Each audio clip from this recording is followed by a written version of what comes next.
Pakistop po dyan. Magkano po ulit? 1,250 ma'am. Yan, laki. Kulay pambayad ko. Ano ma'am? Baka pwede po pakibawasan. O kaya discount na lang po ako. Discount? Kulang po Ma'am, pambayad ko eh. Konti lang po kasi dala kong Ma'am, pera. pinabuno ko na ng Skyway tsaka to Hindi na po manong, parang awa nyo na. Nakikiusap Bakit ako. po ma'am? Kunti lang po dala kong pera eh. Ba't saan po ba ay galing bansa? Sa Iran po. Sa Iran? Nai-advance ko kasi yung sahod ko. Pinadala ko rito sa Pilipinas kasi mama ko po may sakit. Kailangan ko ng perang malaki.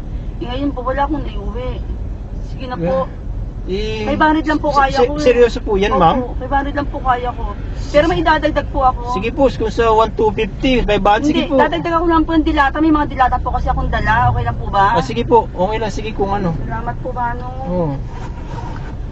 Tama-tama, favorite ko yan. Spam Opo. yan, tsaka corned beef, paborito ko yan. Special po ito, imported po ito. Oo, favorite ko yan. Ito po, galing pong Iran yan. Ma'am, Oo? ligo to eh.